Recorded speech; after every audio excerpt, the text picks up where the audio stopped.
Yo, what's up guys? Welcome back to another video. As you can see, I'm in my garage. Yes, it's a mess like always, but today we're gonna be working the 240. So if you guys haven't watched my videos, this is my drift car. I just swapped the 2JC with a CD09 running a Haltech. So today might be the day that we actually get the car tuned for the first time on the street.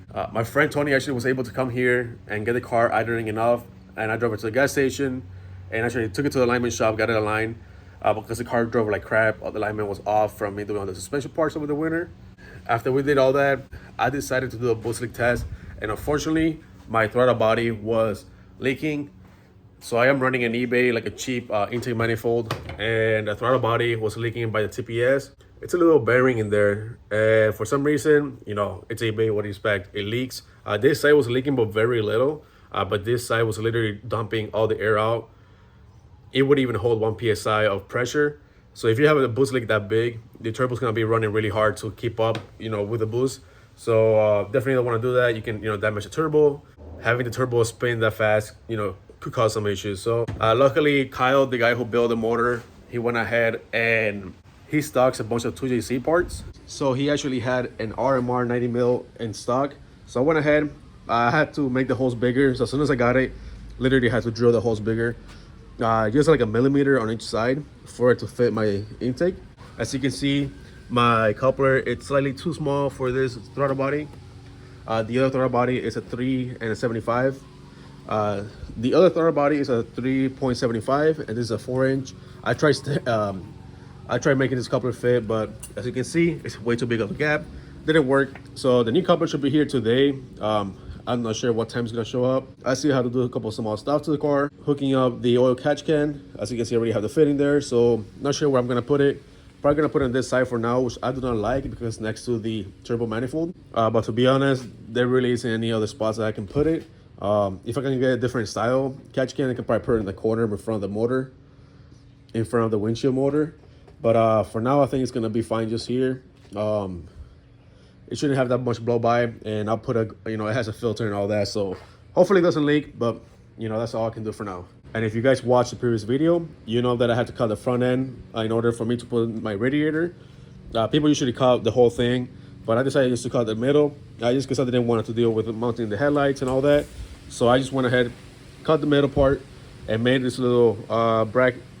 I made this little removable bar slash bracket, so now I can mount my radiator.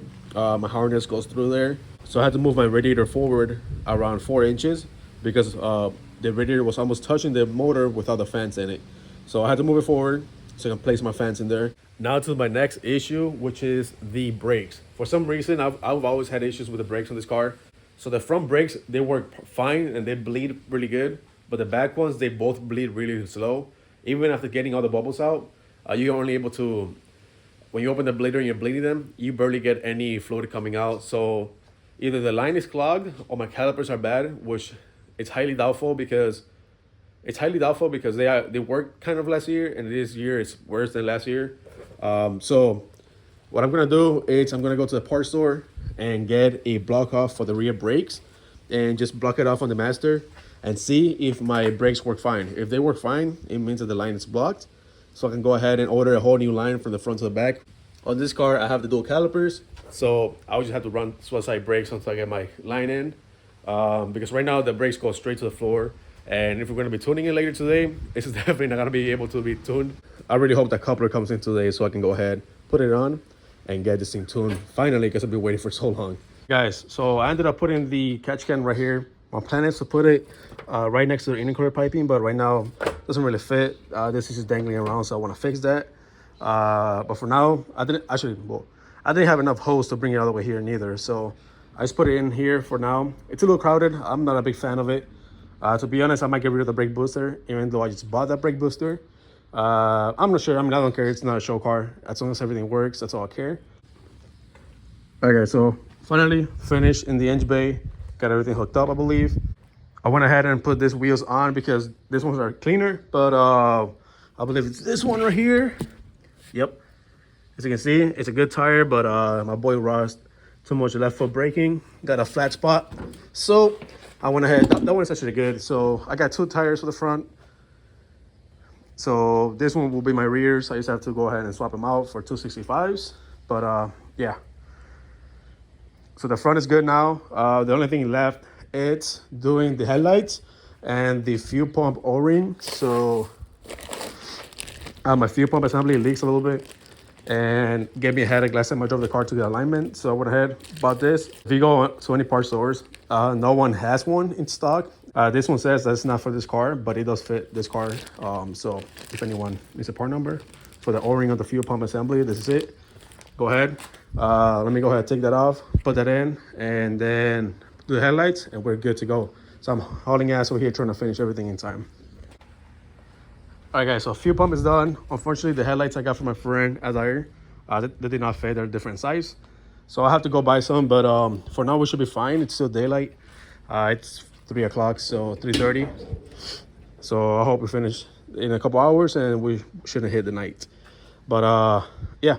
I just went over, make sure everything's good, make sure everything's tight. We're gonna go ahead. I'm gonna call Tony, make sure that he's home. Hopefully he has time to tune it. I haven't even asked him, but he told me whenever I'm done to let him know. So I'm done, gonna let him know, and then head over to his house and start tuning it. All right, guys, so heading to Tony's house. The car is driving pretty good, and it's pulling way faster than it did before. You know, now that he doesn't have any boost leaks, you barely get on throttle. He wants a boost, but it sounds so freaking good with the T51R mod. But I got my computer, be there in a couple minutes, and then go ahead and get this thing tuned.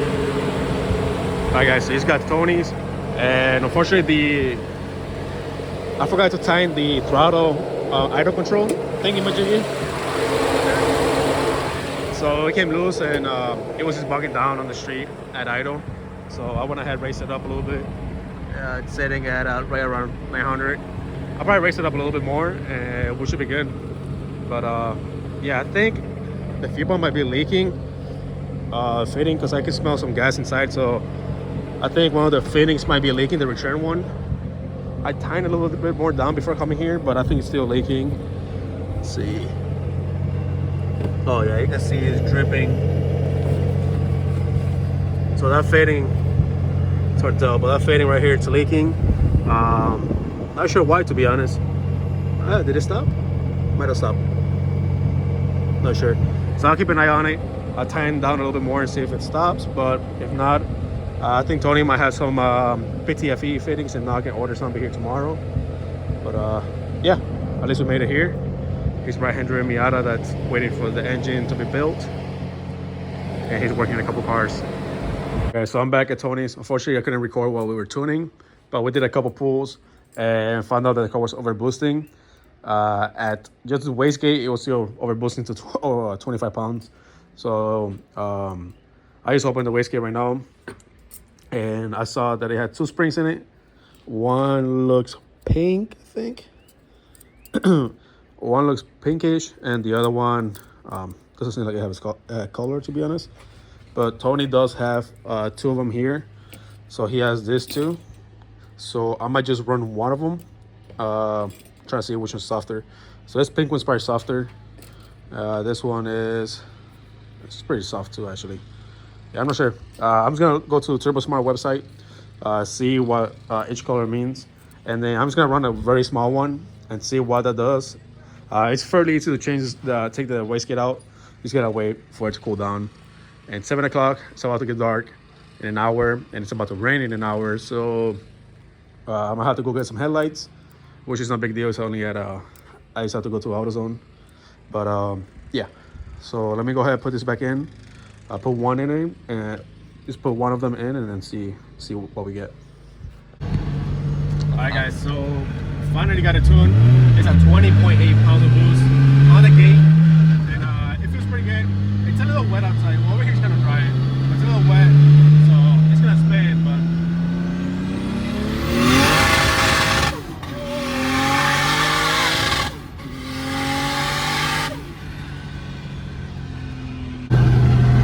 sorry, guys. When I was turning the camera around, I pressed the button, but my face was like this. yeah, it was pretty good. It keeps pulling, doesn't stop. That was 21 pounds. AFRs were perfect. This is way faster than the VQ. Oh yeah, the VQ was slow as well. Holy. and it just sounds so fucking good. So I'm actually gonna go to the spot that we do some donuts and make sure the tune is good. It's only like 5-10 minutes away, so we'll be there soon. You're gonna do some right now? When we get to the spot. Yeah? Yeah. Tune by Tony, baby. Hit him up, hit him up. Yeah, but yeah, she's driving great, and yeah, pretty nothing much to it. The only thing we have to get is a fuel pressure regulator, and that's it. But yeah, it's pretty good. All right, guys, so we just got here to the spot real quick. Unfortunately, there's some construction equipment, and it's in the dark, so it's gonna be a little hard for you guys to see. But I'm just gonna bust out a couple of donuts just to make sure the car is good. Keep an eye on the AFRs and all that. But yeah, should be all good. Get that sweet drift merch.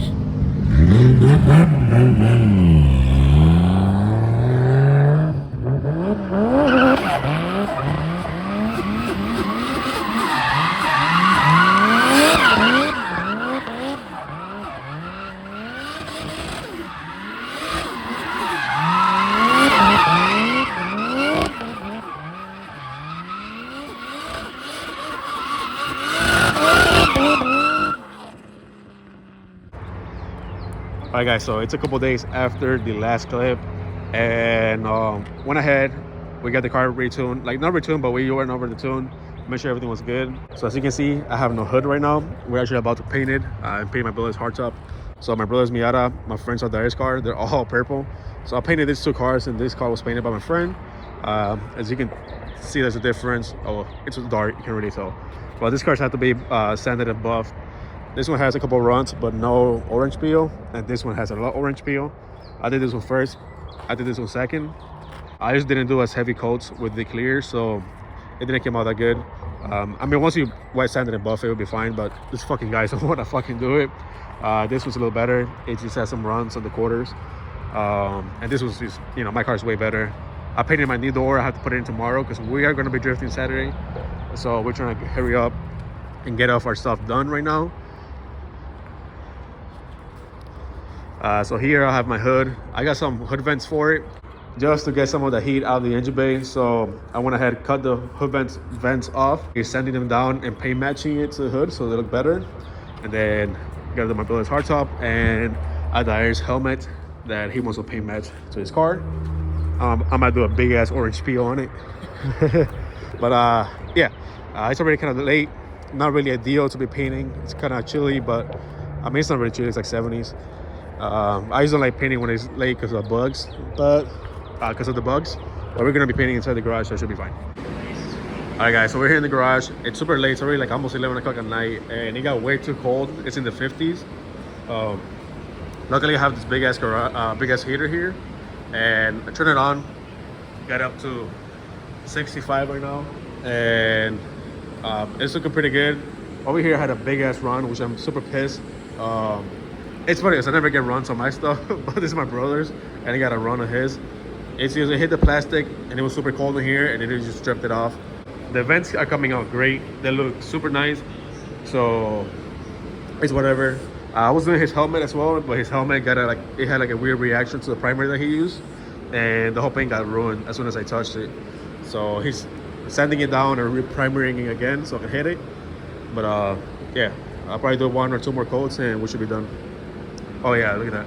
So this is what happened to his helmet as soon as I hit it. So he had to sand out the whole thing and redo it again. So that kind of sucked.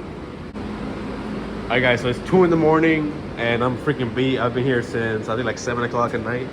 But I think the best one that came out was the helmet. It looks pretty good. Everything else came out pretty good. And I mean, this is full of bugs. I mean, full of like dust and shit. It's whatever, I don't care. But this bug, as soon as I was about to fucking hit it with clear on that spot, it jumped in there. But yeah, everything came out pretty good. Doesn't look bad. Yeah, you know, wet sand will go a long way with this. You know, hitting it with some wet sand and buff, it will come out way better.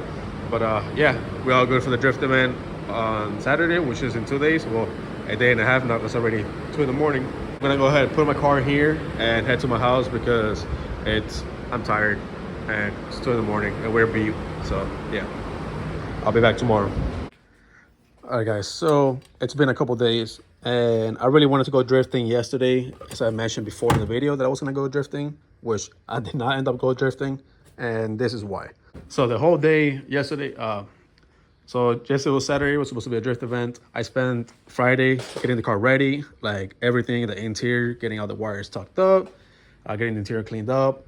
I put my new door finally, because if you guys remember the previous videos, you know, the door was all beat up. I had to put my quarter panel in, but it wasn't, you know, that big of a deal. My door was worse than my quarter panel, so putting the new door in made the car look so much better, which it does right now. The biggest issue that we had was right before I put the car on the trailer, I started smelling gas, and it was coming from this fitting, which these welds were mine, and I was having issues welding.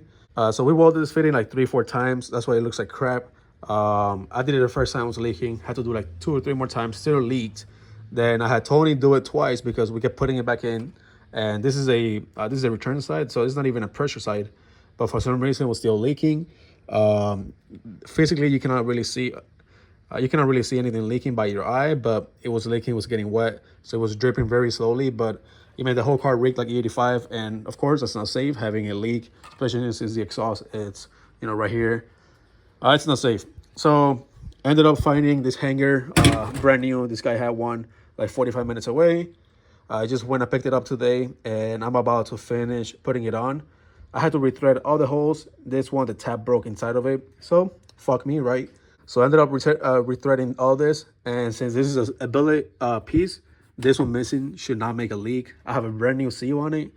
Before I was using this, the OEM O-ring, which was brand new, and this one, so because this got a little bit warped right here, as you can see, the flange is a little bit warped.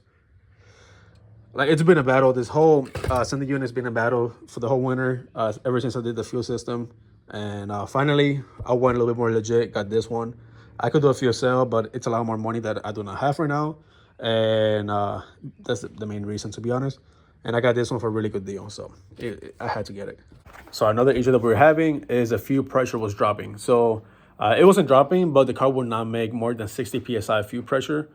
Even with a 55 base, the car will only make like 62, 63 PSI instead of the 75 PSI that I should be making. My injectors were at like a 90% duty cycle because it was lacking fuel pressure. The car still ran fine. Like all the data logs that we have, you know, the car was in the 11s.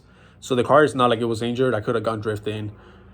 It's not like the car was running lean. I could have gone drifting. The car would have been probably fine. So I was thinking that my fuel filter was clogged, and I went out, bought a new air motor filter, and I took mine off.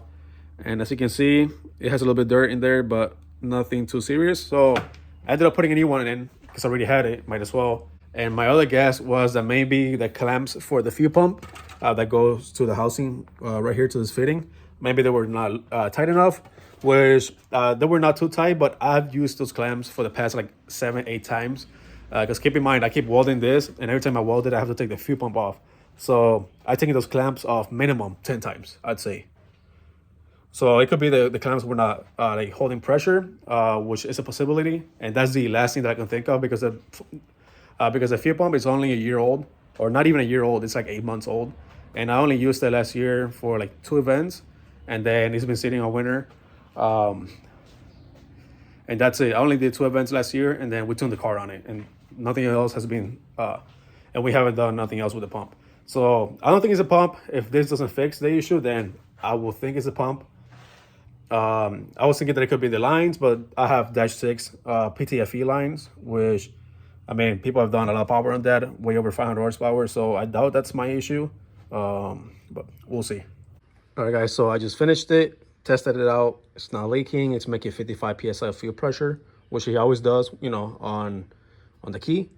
So now the test is gonna go for a drive and see if it makes at least 74, 75 PSI, at 20 PSI of boost. So let's see what happens.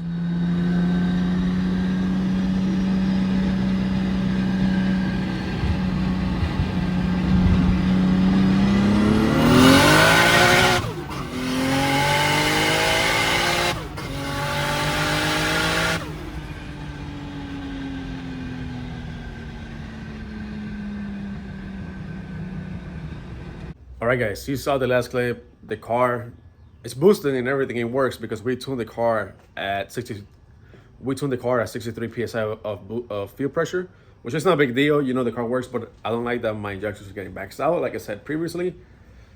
And the car did not make more fuel pressure. I'm so mad because I spent money on this housing, which I already needed a housing because my was all messed up. But I went ahead yesterday. There's a mess of wires here, as you can see. I went ahead and checked the voltage. The voltage was like 14 in the battery and like 13.8 here. So it wasn't that big of a change, but I was like, you know what? I'm gonna hook it up direct to the battery, do a pull, just to see if that helps. And nope, it still only made 63 psi of fuel pressure. So my guess is just the pump cannot keep up. So I'm gonna go ahead and add another pump. So today I was gonna buy another Hellcat pump just to see if the pump was bad. But to be honest, this pump is only a couple months old. And I really thought it was bad. I just think the car cannot keep up. The fuel pump can't keep up with the car.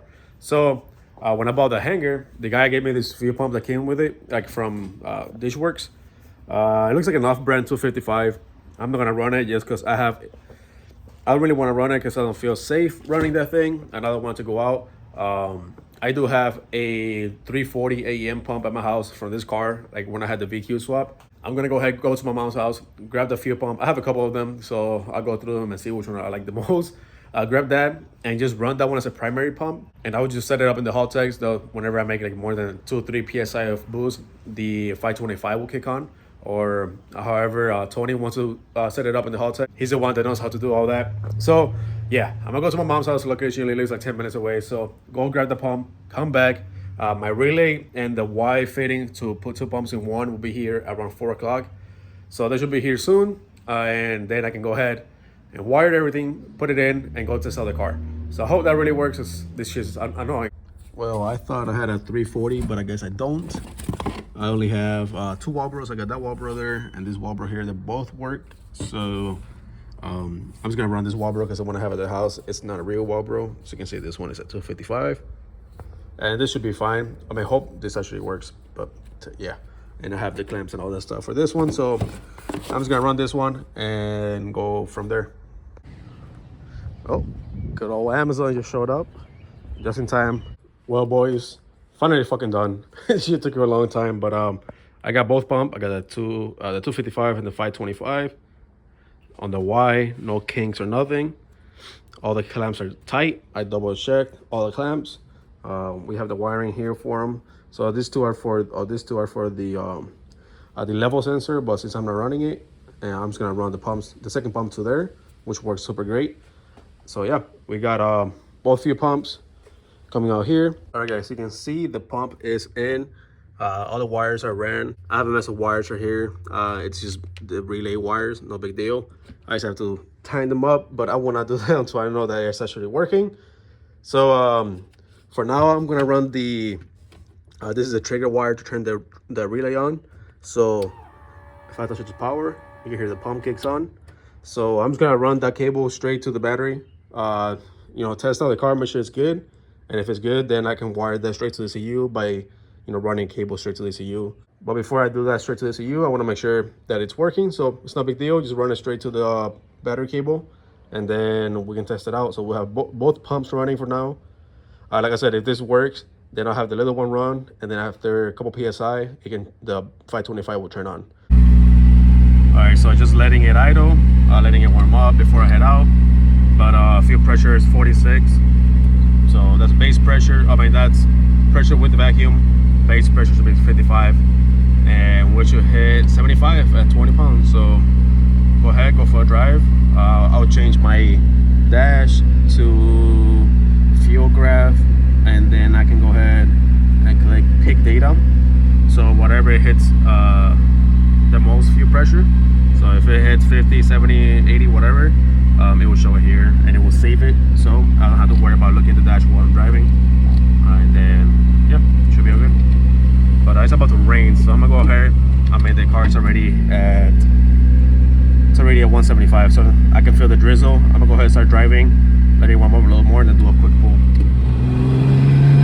All right, guys, so I think I'm gonna do a quick second gear pull here, and if this works, it's gonna be really rich, but let's hope it works.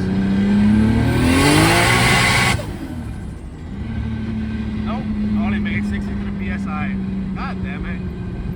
What the fuck is it? Only made 63 psi at 19 19 pounds of boost.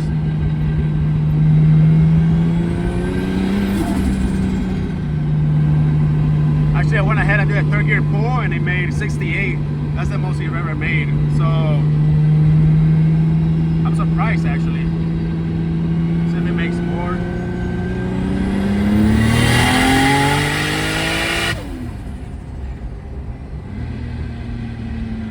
This thing is quick. God damn. But yeah, it made 68. Alright guys, so I'm back home. Started raining, so I booked it back home. I went ahead, drifted the car. AFRs were perfect. I'm not sure. Whoever's out there watching this video, let me know. Have you ever had a fuel issues?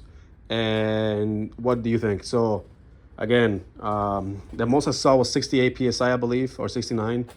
At 20 PSI with a 55 PSI of fuel base pressure. So in my opinion, I think it should be making 75. I'm not sure if it will be a little lower because of anything. I'm not sure. I was thinking that maybe my fuel line is too small, so I was thinking about doing the from the tank to the regulator. From the tank to the fuel rail. I was thinking about making -8 PTFE lines, which sucks because I spent so much money getting all the -6 stuff, and then I can leave the 6AN for the return. That won't be a big deal. But for the return, I was gonna do -8. And sorry, I'm all sweaty. It's super hot in here, and I had the car running for a while. I was just messing with the fuel pressure regulator. But yeah, I don't know, I'm kind of lost. So I'll probably just do the -8AN lines, and I am gonna be getting 1200cc injectors because I got 1050s right now. Just to be safe. I don't want to deal with because I am cutting it close with my injectors right now. So, and those are kind of new. I only had them for I did like 2 events last year on them on my VQ. I guess it's the same as the VQ that fit the fuel rail and the 2JZ. So if anyone needs ID 1050s X injectors, let me know. The fit VQ, JZ, and probably other cars if you just change the top hats. So this top hats can be removable. You can go ahead and change them for something else. So yeah, let me know if you guys are interested in those injectors. But unfortunately, that's it for this video, guys. I'm at standstill for this, and I'm not leaking fuel no more. So my fuel sending unit is dry. I'm happy. I'm stoked. Finally, no fuel leaks. Doesn't reek like fuel in the car, which was nice. I was thinking about putting a 340 instead of the 255 Walbro. I thought I had a 340. I'm not sure if I used it on my girl's car or what happened, but I know I had one. If not, I can buy one. Or maybe I just do the -6. Or if not, I always do -8AN lines, and maybe they'll fix everything. But not sure yet. But I know this was a very long video. I've been recording this for like 2 weeks now, and it sucks because I just want to upload it already, and every time I try uploading it, something else goes wrong, so I'm not able to. But yeah, I'm done with the car for today. I don't really want to look at it, but I don't know if I show you guys. I put the new door on it, and the car looks so much better now. I'm not even sure if I should put the different quarter panels in it, because the other quarter panels I have, because the other over fenders I have, they are not 50 mil wide. I think they're like 25. So I know there's a little beat up here, and the stickers are kind of whack. But this right here is a crack, and then this right here is a hole. So that whole thing, it's like a 4 or 5 inch hole. So I'm gonna leave this for now. I think I like the look of it. Maybe if the game will destroy it, then I'll change it. But for now, they'll be fine. Anyways, guys, thank you for watching this video. If you guys want to watch more of the car, I'll take more of my Miata. But I actually just sold my Miata yesterday, the blue one. Sadly, I just sold it. It was my very first car that I learned how to work on cars. I've had it for 7 years. I thought I would never sell it, but it just sat here for the past 2 or 3 years. I put like 200 or 300 miles in the past 2 years, so it's not even worth keeping it. And I can use the money to, for this car and for other things. So if you guys want to watch more, make sure to click that subscribe button, and I'll see you in the next one.